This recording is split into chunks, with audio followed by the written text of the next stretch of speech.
तितक्यामध्ये त्याला सांगण्यात आलं की चला आपण विचार करायलो, पण आपल्या जवळ एक साधू आलेत. आता हे साधू कोणते? तर गंमत अशी आहे की तितक्यामध्ये च्यवन नावाचे ऋषी,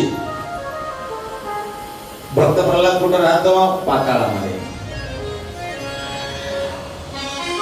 आणि हे च्यवन ऋषी आले म्हणून सांगितलं. आता हे च्यवन ऋषी कसे आले तर त्याचं कारण या ठिकाणी सांगितलंय की ह्या च्यवन ऋषीला एकदा नर्मदेच्या तटावर स्नान करण्यासाठी गेले. बघा, नर्मदा मैया अतिशय पवित्र आहे.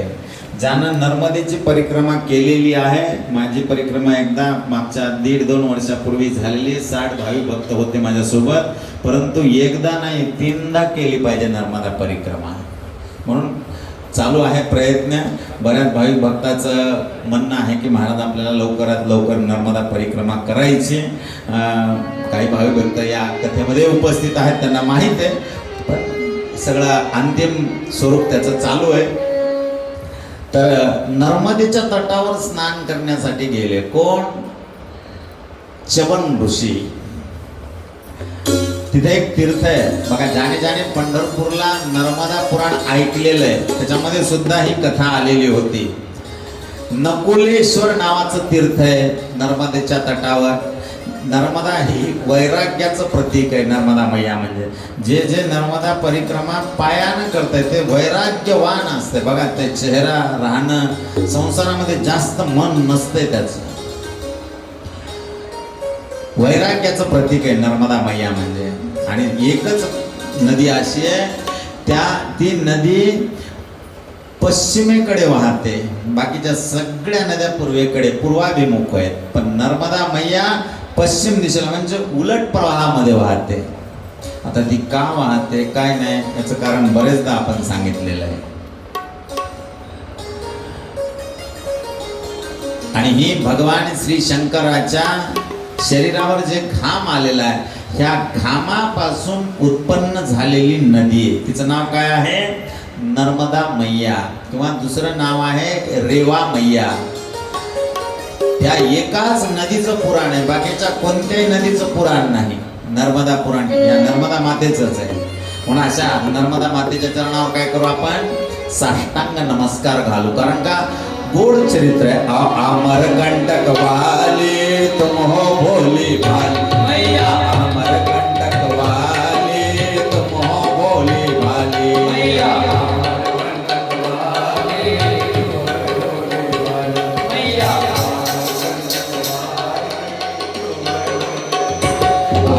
तेरे गुण गाए साधु, तेरे गुण गाए साधु, बजा बजा के ताली मैया, अमरकंटक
कबीला नहीं मात अवतार नहीं हमारा कुटुंब कबीला नहीं माता अवतार अब तो आए शरण तुम्हारे चरण पड़ेगी लाज तुम्हारे शरण पड़ेगी लाज अब तो आए शरण तुम्हारे चरण पड़ेगी लाज तुम्हारे शरण पड़ेगी लाज ओ मैया चार भुजाधारी तू है भोली वाली मैया अमर कंटक वाली तू है भोली वाली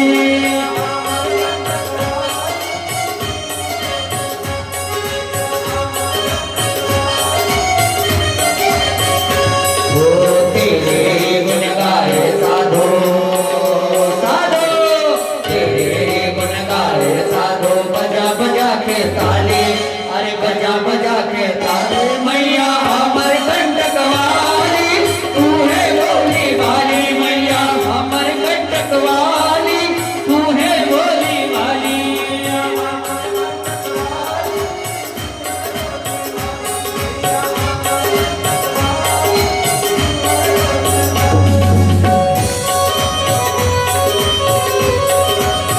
जय हो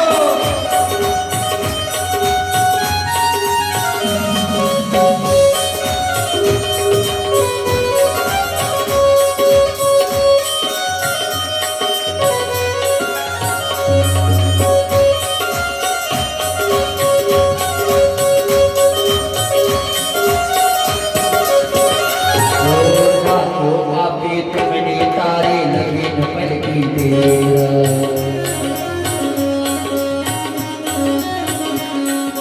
अब तो मैया मेरी पाने का लगे गई तेरे होगा तो पापी तुमने तारे लगी न पलकी तेरा अब तो मैया मेरी बारी का लगा गई तेरा ओ मैया अमर कंटक वाली तू है भोली वाली मैया अमर भुजा वाली तू है भोली वाली मैया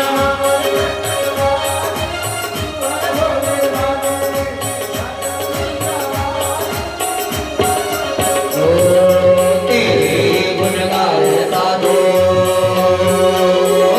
तेरे गुण गाए साधो बजा बजा के ताली बजा बजा के ताली मैया अमर कंटक वाली तुम्हें भोली वाली मैया अमर कंटक वाली तुम्हें भोली वाली मैया अमर कंटक वाली ओ मैया अमर कंटक वाली तुम्हें भोली वाली मैया चार भुजाधारी तुम्हें भोली वाली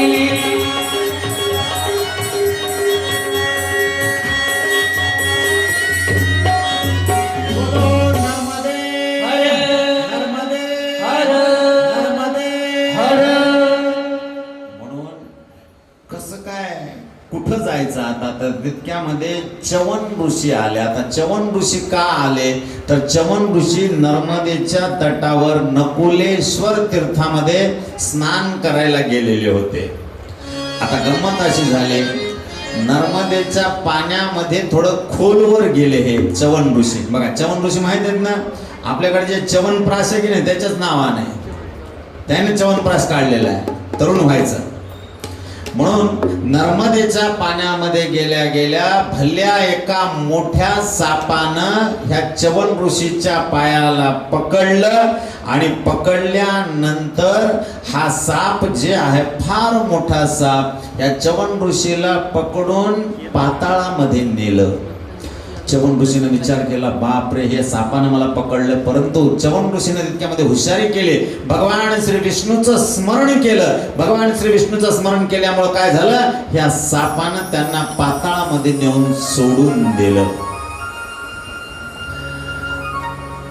विषारी साप सुद्धा काही करू शकला नाही च्यवन ऋषीला. का तर नामस्मरणाच्या पुढे विषाचा सुद्धा काही प्रभाव होत नाही जसं की मीराबाईला झाला नाही तसा. रसातळाला नेऊन सोडलं आणि त्या चमन ऋषीला वाटलं मी कुठं आलो इथं. पाहिलं तर काय आजूबाजूला नागकन्या दिसायल्यात आणि या नागकन्यानं विचार केला की हे कुठून तरी मृत्यू लोकामधून माणूस आलेला आहे, याला आपण मुक्त करावं. म्हणून त्या सापाचा जे काही विळखा होता ते विळखा ह्या नागकन्यानं काढून टाकला आणि नागकन्यानं ह्यांची पूजा केली. कोणाची? च्यवन ऋषीची. आणि च्यवन ऋषीने विचार केला एवढं सुंदर रचना आहे, कोणतं गाव असेल, काय असेल. फिरत फिरत फिरत फिरत पाताळामध्ये च्यवन ऋषी निघाले आणि दानवाच्या अशा विशाल नगरीमध्ये त्यांचा प्रवेश झाला. ते दानव म्हणजे कोण? भक्त प्रल्हादाचं गाव. भक्त प्रल्हादानं पाहिलं कोणीतरी महात्मा यायला आहे. आल्या आल्या बघा, कोणी जर येत असेल आपल्यापेक्षा विद्वान असेल, हुशार असेल, कथाकार असेल तर उठून उभं टाकलं पाहिजे, नाहीतर त्याचा अपमान होत असते. म्हणून या भक्त प्रल्हादानं काय केलं? उठून उभं टाकला, स्वागत केलं आणि विचारलं कशासाठी आलात महाराज तुम्ही इथं? च्यवन ऋषीने सांगितलं मी तर ह्या नकुलेश्वर तीर्थाचं स्नान करण्यासाठी नर्मदा मातेच्या तटावर गेलो होतो, परंतु भल्या मोठ्या एका सापानं मला पकडलं आणि पकडून मला इथं रसातळाला पाताळामध्ये आणलं आणि मला बरं झालं की तुमच्यासारख्यांचं दर्शन झालं या ठिकाणी. प्रल्हादाला वाटलं हे तर फार भाविक भक्त दिसायलेत. म्हणून भक्त प्रल्हादाने विचारलं. प्रल्हाद उवाच भगवंतानि तीर्थानि प्रथम्यांकानि चांबरे रसातले चकानि स्यो रेदत् वक्तुं त्वमर्हसि. भक्त प्रल्हादाने सांगितलं महाराज तुम्ही आलात ना, फार मोठं आज माझं मोठं भाग्य आहे. कारण का संत जर आपण होऊन आपल्या घरी येत असतील याच्यापेक्षा काही मोठं भाग्य आहे काय? मला वाटतं की नक्कीच आज दर्शन होणार आहे. कोणाचं? भगवंताचं दर्शन होणार आहे. तब इतना समझ लेना अब हरि का दर्श होगा.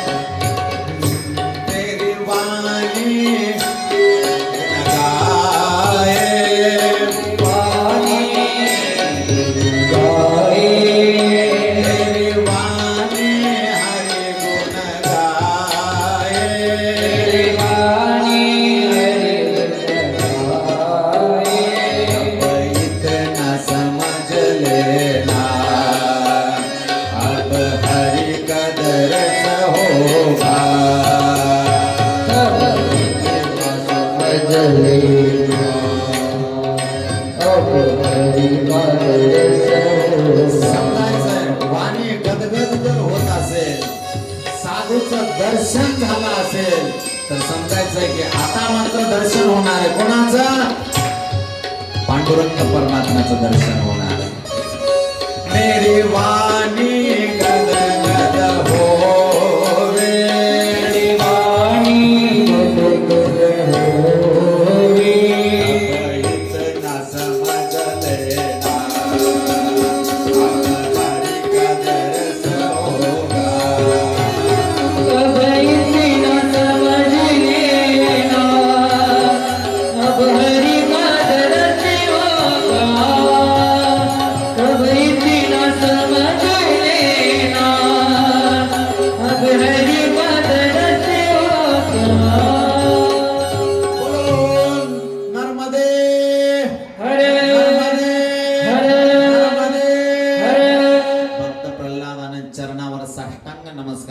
च्यवन ऋषीच्या आणि विचारलं मला सांगा, मला एक विचाराची एक जिज्ञासा आहे, मला तुम्ही पृथ्वीवरून आलात, पृथ्वीवर कोणते कोणते तीर्थ श्रेष्ठ आहेत ते सांगा. बघा, जे पाहिजे होतं तेच समोर आलं. ज्याचा निर्धार पक्का असतंय ना त्याच्यासमोर तेच असतंय, त्याच्यासमोर दुसरं काही नसतंय. देवडे काकून निर्धार पक्का केला. कुठं केला? जगन्नाथ भगवंताच्या जवळ चरणावर सोडून दिलं. मला 18 पुराण करायचेत म्हणजे करायचेत. कुठं संकल्प केला? जगन्नाथपुरीला. आता हे जेव्हा असे संकल्प असतात ना ते चालवण्याचं काम देवाचं असतंय, आपलं नसतंय. म्हणून करणारा कोण आहे? देव. त्याचं काम तेच करणार आहे. असा संकल्प केला होता. कोणा केला होता? नामदेव महाराजांना. चरितम रघुनाथस्य शतकोटी प्रविस्तरम एकैकमक्षरम पुसाम महापातक नाशनम.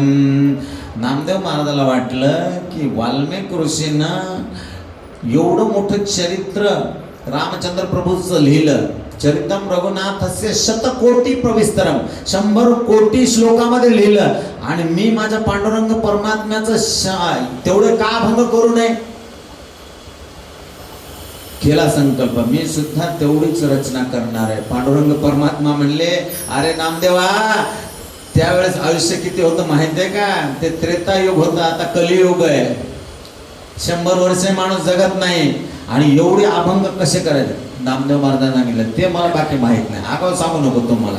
हो नामाने केशव राजा केला नेम चालवी माझा, केला नेम चालवी माझा, केला नेम चालवी माझा.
केला पूर्ण करणं तुझं काम आहे. म्हणून नामदेव महाराजांच्या घरचे, बघा नामदेव महाराज म्हणजे फार दूरचे नाहीत, आपल्या इथं जवळ गाव आहे नरसे नामदेव. नंतर तिकडे गेलेले आहेत ते. नरसे नामदेव जवळ गाव आहे हिंगोली जिल्ह्यामध्ये. मला माहित नाही म्हणून देवाने सांगितलं, नामा असं बरोबर नाही, शक्य नाही, ते मला माहित नाही. म्हणून नामदेव महाराजांच्या घरचे जे मंडळी होते की नाही ते सगळेच मंडळीने अभंग तयार केले. तो महाराज काय देवाची देणगी आहे बघा. सगळ्यांनीच मुखावर, देवानीच मुखावर त्यांच्या अभंग, जिभेवर अभंग. म्हणून नामदेव महाराजांचे घरचे 15 लोक जवळपास अभंग करायचे. आणि म्हणून आताही तेवढे अभंग केले म्हणून उपलब्ध नाही आहेत आज तेवढे अभंग. मग आपण केलेला संकल्प ते जर चालवत असेल तर मी करतो म्हणणं हे आपलं मूर्खपणाचं लक्षण आहे. का? सत्य संकल्पाचा दाता नारायण, सत्य संकल्पाचा दाता नारायण. आपला संकल्प जर सत्य असेल तर सत्य संकल्पाला सत्य चालवणारा सत्यच आहे. म्हणून तेच चालवतो आपला संकल्प. मलाही बरेच जण म्हणतात, बरेच जण माझे काही मित्र असणारे म्हणतात, बाप रे बाप तू 18 पुराण सांगतो. काही काही जणांची तारांबळ होते, म्हणतात की एक पुराण सांगितलं ते चुकून दुसऱ्याच पुराणातलं सांगतो का. मी म्हणलं व्यासपीठावर बसल्यावर मी सांगतो हा माझा मुद्दाच नाही. म्हणलं व्यासपीठावर बसलं की माझे गुरु माझ्या हृदयामध्ये असतात आणि गुरु सगळं सांगतात. मी काही सांगत नाही, कधीच काही सांगत नाही. म्हणून आपण करतो म्हणणं हे अजिबात बरं नाही, अजिबात. आणि जे कसोटीचा भक्त आहे त्याच्या जिभे वाट कधीच असं येत नाही की मी हे केलं, करणारा ते. म्हणून जे जसं आपल्याला समोर संकल्प आहे तसं तुका म्हणे, जे जे इच्छा करी ते ते आळी पुरविसी, ते पुरवणारा भगवान आहे. म्हणून इथं भक्त प्रल्हादानं जे संकल्प काय केला होता, मला तीर्थयात्रेला जायचं, तितक्यामध्ये च्यवन ऋषी आले की नाही. बऱ्याच जणांचं असं काही मी घडलेलं पाहिलं. मला त्यांनी सांगितलं, महाराज मी अंधश्रद्धा पसरणाऱ्यापैकी अजिबात नाही, पण त्यांचं सांगणं असं आहे की महाराज तुमची कथा जेव्हा आमच्याकडं करायचं ठरवलं, आमच्या घरामध्ये आमूलाग्र बदल होऊन गेलेला आहे. बघा, असे एक नाहीत, आजपर्यंत जवळपास 142 कथा झालेल्या आहेत. बऱ्याच जणांचं मला सांगणं आहे, असं बऱ्याच जणांचं सांगणं आहे, खूप बदल झाला, खूप बदल झाला. मी म्हणलं बदल करणारा मी नाही, बदल करणारा ती आहे. अंतरंग बदलल्याशिवाय, रंगामध्ये पांडुरंगाचा रंग टाकल्याशिवाय परमार्थाचा रंग बदलत नाही. म्हणून ते रंग आधी भरला पाहिजे आपल्याला. म्हणून जसं इच्छा केली तसं समोर च्यवन ऋषी आले आणि च्यवन ऋषीच्या चरणावर साष्टांग नमस्कार घातला. कोणते कोणते चांगले तीर्थ आहेत, श्रेष्ठ तीर्थ आहेत ते मला सांगा. च्यवन ऋषीने सांगितलं, एक एका पूर्ण पृथ्वीवर तीर्थच भरलेले, तीर्थच तीर्थ, दुसरं काही नाही. पृथिव्यां नैमिषं तीर्थं मंतरिक्षे च पुष्करं चक्रतीर्थ महाबाहो रसातले विदुः. बघा, एका श्लोकामध्ये सांगून टाकलं च्यवन ऋषीनं. पृथ्वीमध्ये बघा तीर्थ सगळ्यात आधी नाव सांगितलं नैमिषारण्य. मी कालच सांगितलं 8वं पृथ्वीवरचं वैकुंठ आहे नैमिषारण्य म्हणजे. आणि हे तीर्थ आहे पृथ्वीवरचं. त्याच्यानंतर अंतरिक्षामधलं जर तीर्थ असेल तर ते पुष्कर तीर्थाचं नाव सांगितलंय च्यवन ऋषीनं, ज्या ठिकाणी ब्रह्मदेवाचं एकमेव मंदिर आहे. आणि पाताळातलं जर तीर्थ कोणता असेल तर त्या तीर्थाचं नाव सांगितलंय नैमिषारण्यामधलं चक्र तीर्थ.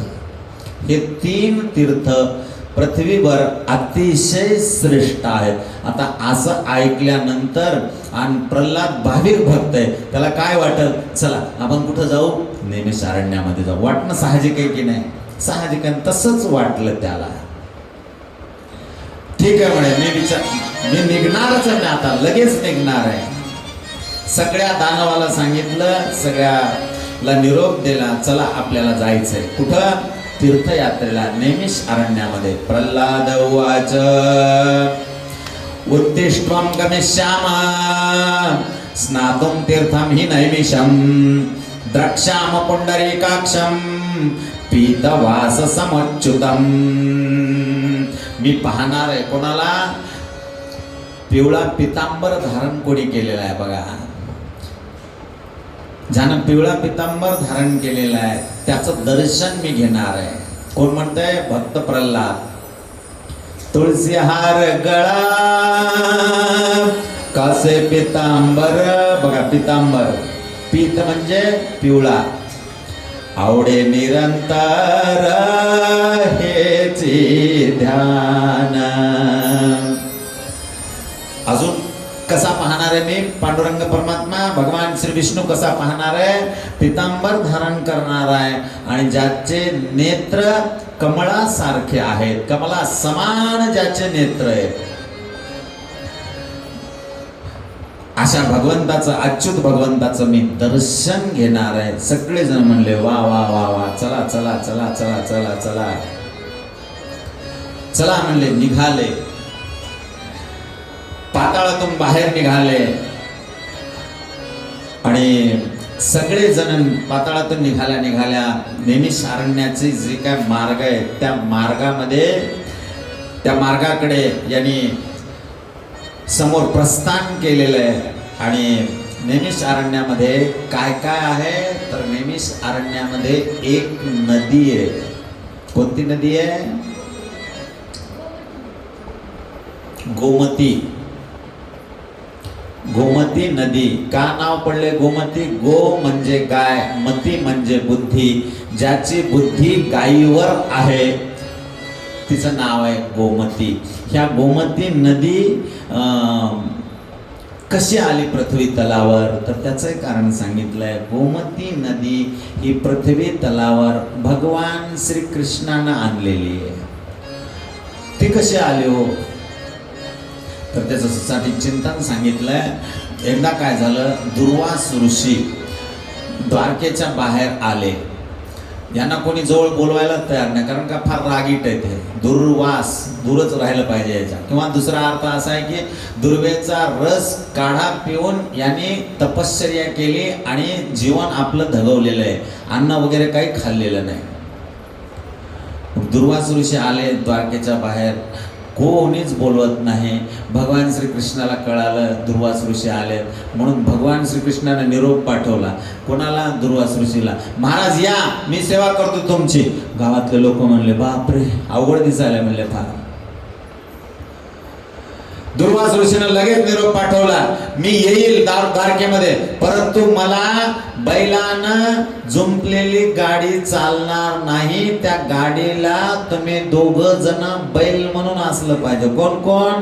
तुम्ही, भगवान श्रीकृष्ण, तुमची बायको रुक्मिणी माता. कोणत्या सोयऱ्याला असं आणू का आपल्या घरी असं म्हणू लागला. पण ही परीक्षा होती महाराज सगळी. भगवान श्रीकृष्णाने सांगितलं काही हरकत नाही, तुम्ही जे म्हणताल तुमची आज्ञा मी पाळायला तयार आहे, तुम्ही साधू आहेत महाराज. म्हणून दुर्वास ऋषी द्वारकेमध्ये आले.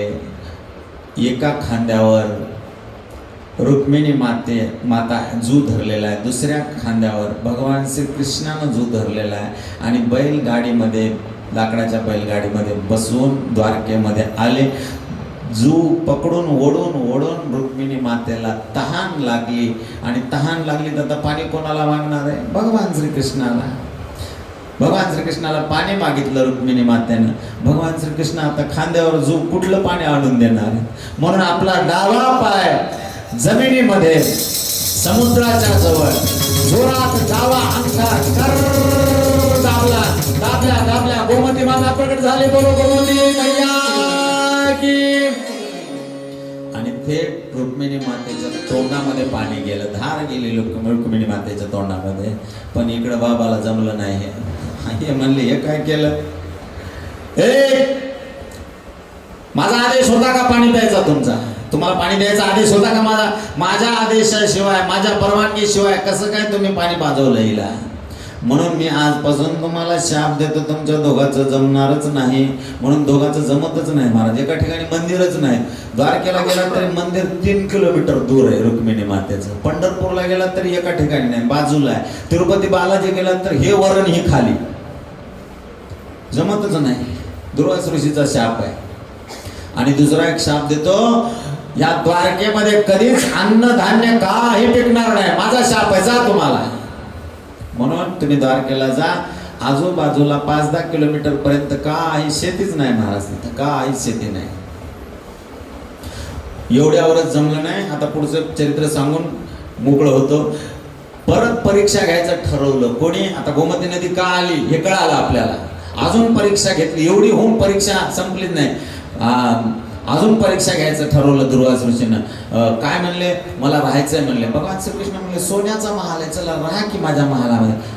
नको नको नको नको, सोनं बिनं काही नको मला काय करा, गवताचा महाल तुमच्या सारखा करून द्या. गवताचा महाल तयार करून दिला. दुर्वास ऋषी मध्ये जाऊन राहिले. 1 दिवस राहिले आणि सकाळी उठून काड्याची डब्बी ओढून त्या गवताच्या महालाला आग लावून दिली. सगळेजण म्हणले, आजूबाजूचे लोक, आग लागली आग लागली आग लागली आग लागली आग लागली. कोणी विझवायला तयार नाही. विझवलं तर काय म्हणते की हे बाबा अजून कोणी जवळ यायला तयार नाही. तितक्यामध्ये भगवान श्रीकृष्णाला कळाल्यानंतर भगवान श्रीकृष्ण आले. आग लागली कोणी लावली दुर्वास ऋषी म्हणले मीच लावली. कोण दुसऱ्याला लावलं? कशाला? बापरे, तुम्ही लावली. मनातल्या मनात विचार केला, कालच याने महाल करायला लावला, आज तर आगही लावून दिली. भिजू का? नको नको नको नको, मला भूक लागली म्हणले. अरे आग गेली कोणीकडे, यायला भुकेची आग लागली. आता मला भूक लागली, मला भूक लागली, मला भूक लागली. रुक्मिणी मातेला लगेच सांगितलं, खायला करायचं का तुम्हाला? हो, काय करायचं? खीर करा म्हणले. खीर खीर. रुक्मिणी मातेने खीर करून आणून दिली. घ्या म्हणे महाराज. जवळ खिरीचं भांड, सगळं वाढण्याचं साहित्य सगळं आणलं. दुर्वास ऋषीने सांगितलं, मी माझ्या आधी तोंडाला लावतो. तोंडाला लावली, खीर उष्टी केली. नंतर सांगितलं, तुम्ही खा. कोणाला? भगवान श्रीकृष्णाला. आता आपल्या समोर जर कोणी तोंडाला खीर लावलेली, आपण खाऊ का? तुम्ही खा आणि तुमच्या सगळ्या शरीराला लावा. कोण सांगायलाय? उष्टी खीर हो. भगवान श्रीकृष्ण थोडं बाजूला गेले. साधूचा प्रसाद आहे म्हणले. साधूचा प्रसाद घेतला. सगळ्या अंगाला दुर्वास ऋषीची उष्टी झालेली खीर लावली. परंतु त्याने विचार केला भगवान श्रीकृष्णानं की हे साधूच्या मुखातला प्रसाद आहे, प्रसाद कुठं पायाला लावतात काय? म्हणून डाव्या पायाच्या अंगठ्याला प्रसाद लावला नाही. आणि मग दुर्वास ऋषी जवळ आले आणि विचारलं दुर्वास ऋषीनं, खीर खाल्ली का? हो म्हणले. लावली का? हो म्हणले. सगळ्या अंगाला लावली, पण डाव्या पायाच्या अंगठ्याला लावली नाही. दुर्वास ऋषी म्हणले, अरे अरे अरे अरे अरे अरे अरे अरे अरे, माझा घोर अपमान केला. तुमचा निजधामाला जाण्याची जी वेळ येणार आहे, तुम्हाला अवतार कार्य संपूर्ण जी जाण्याची वेळ आहे, तुमच्या डाव्या पायाच्या अंगठ्यालाच त्या धनुष्य बाण लागेल. आणि तो व्याध, जरा नावाचा व्याध, त्याचा धनुष्य बाण लागेल आणि त्याच्यामुळं तुमचा प्राण जाईल आणि तुम्हाला निजधामाला जावं लागेल. म्हणून ह्या कथा ज्या आहेत आपल्याला फार मोठा बोध देणाऱ्या आहेत. म्हणून गोमती नदी जी आहे ही कशी आलेली आहे? नैमिषारण्यामध्ये भगवान श्रीकृष्णानं आणलेली आहे. म्हणून ह्या गोमती नदीचं स्नान केलं. कोणी? भक्त प्रल्हादाने. अजून काय केलं? तिथे एक चक्रतीर्थ आहे बघा, कालच आपण सांगितलं. त्या चक्रतीर्थाला एक प्रदक्षिणा मारली. 84 खिडक्या, 84 खिडक्यामधून पाणी येतं. किती खालून येतं कोणालाही माहित नाही. खूप विज्ञानाचे प्रयोग झाले, पण आजपर्यंत कोणालाही कळालेलं नाही. पाणी येतच राहतं. या 84 चक्रतीर्थाला, 84 खिडकावाल्या चक्रतीर्थाला एक प्रदक्षिणा जर घातली तर आपल्या 84 लक्ष योनी सगळ्या कटून जातात. एवढं मोठं महत्व आहे या चक्रतीर्थाचं. म्हणून आनंदपूर्वक स्नान केलं आणि इकडं तिकडं पाहिलं काय काय आहे बघा. ह्या नैमिषारण्यामध्ये 18 पुराणाचं वाचन झालेलं आहे. म्हणून व्यास गादी पण त्या ठिकाणी आहे, सूत गादी पण त्या ठिकाणी आहे. तुम्ही बघितलं असेल नसेल, याच नैमिषारण्यामध्ये पांडव वनवासाला आलेले होते आणि वनवासाला आल्यामुळं त्यांना वाटेमध्ये तहान लागलेली होती. त्यावेळेस काहीच नव्हतं आजूबाजूला. म्हणून पांडवांनी रातोरात एक विहीर खोदलेली आहे आणि त्या विहिरीला वर्षातून एकदा दुधाचं पाणी येत असतंय. दुधाचं पाणी तुम्ही नैमिषारण्यात गेल्यानंतर हे अवश्य पहा. बाजूलाच आहे, चक्रतीर्थाच्या जवळच आहे. या गोष्टी पाहिल्या पाहिजे. नैमिषारण्यामध्ये एक भगवान श्री शंकराचं ठिकाण आहे. त्या ठिकाणाचं नाव मला आता स्मरण होत नाही, परंतु जवळच एक ठिकाण आहे, नदी आहे आणि या नदीमध्ये महादेवाचं मंदिर आहे. मंदिर म्हणजे पाण्यामध्ये एवढा असा हौद बांधलेला आहे आणि त्या हौदामध्ये जे काय खाली तळाला मूर्ती आहे, त्या तळाला मूर्ती पिंड आहे, ती भोलेनाथ भगवंताची आहे. व तिथे गेल्यानंतर तुम्हाला बेल देतात, फळ देतात अर्पण करायला. फळ मात्र खाली जातंय, बेलाचं पान सुद्धा खाली जातंय. पिंडीवर जाऊन ते आपल्याला प्रसाद म्हणून आपल्याला वापस मिळतंय. असं कुठं होतंय काय बघा. हे अद्भुत आश्चर्य आहे जगातलं. आणि तिथं जाऊन नमः शिवाय नमः शिवाय म्हणलं की आपल्याला बुडबुडे सुद्धा येतात. हे तर नर्मदेच्या परिक्रमेमध्ये सुद्धा नर्मदे हर म्हणले की बुडबुडे येतात. असे काही ठिकाणं आहेत. म्हणून अतिशय सुंदर ठिकाण त्या नैमिषारण्यामध्ये भक्त प्रल्हादानं पाहिलं. इकडं तिकडं पाहू लागला. आणि त्यांना पाहिलं निर्मळ असं पाणी आहे. कोणतं? ह्या गोमती नदीचं.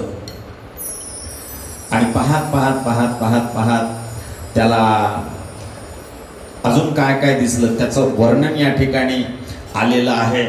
ते हे सगळं वर्णन आपल्याला पाहायचं आहे. पण उद्याच्या सत्रामध्ये उद्या दुपारी 3 ते 5 या वेळामध्ये आपण हे सगळं चिंतन करू. कारण का खूप मोठा हा विस्तारपूर्वक चरित्र आहे आणि हे चरित्र विस्तारानं ऐकणं गरजेचं आहे. विस्तारानं ऐकलं तरच आपल्याला भक्ती मार्गामध्ये रस निर्माण होईल.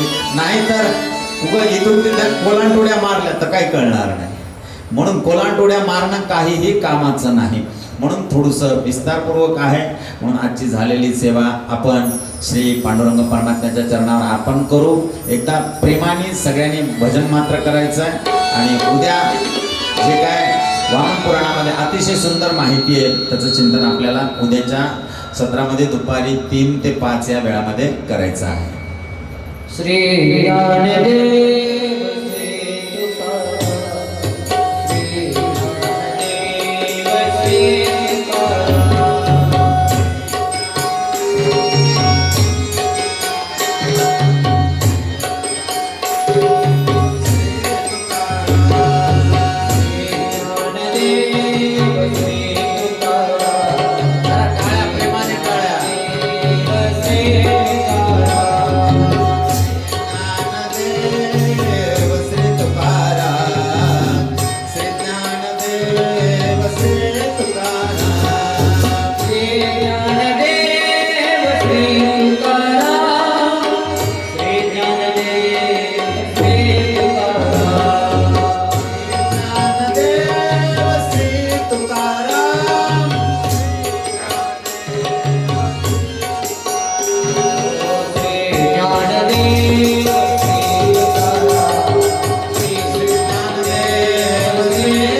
सुगर्गा हरता मरता विघ्नाची गुरुवी गुरुवी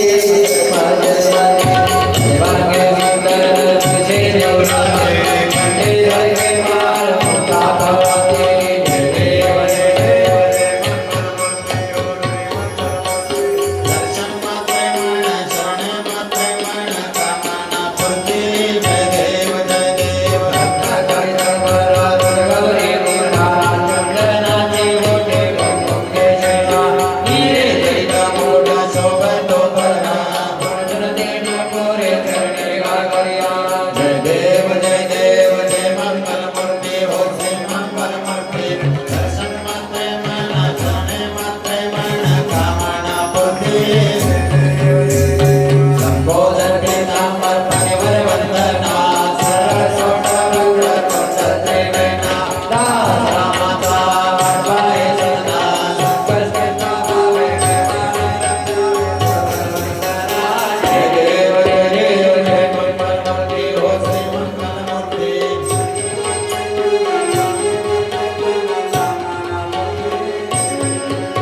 वो वारो हरती मंगल गोपाला श्याम सुंदर गड़ा श्याम सुंदर गड़ा मैं जल्दी मारा वो वारो हरती मंगल गोपाला चरण कमल जाचे अति सुंदर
कर्पूरगौरं करुणावतारं प्रभुतवतारं भुजगेन्द्रं प्रतापसंतं दव्यानिविन्ने भवानी सहितं मन्दारमालापरितारकाय कपालमालाय सुन्दराय दिगम्बराय दिगम्बराय नमः शिवाय नमः शिवाय वल्लीलोलांगन वन्द्यं गुणं तोरण पायिनो वन्दे शिवेणिकर आनन्दबोधन वायुवाय त्वमेव माता पिता त्वमेव त्वमेव विद्यारणं त्वमेव त्वमेव सर्वा पुण्यदेव वैणवाचा प्रसन्नेवा विजयनावाचो करुणीयं जगत्तरस्मे नारायणाय नमः अद्भुतं तेजों राम नारायण कृष्ण दामोदर वासुदेव सिद्धराजमाधव गोपिका वल्लभ जानकी नायक रामचंद्र बलि हरे राम राम राम हरे हरे हरे कृष्ण हरे हरे राम राम हरे हरे कृष्ण हरे हरे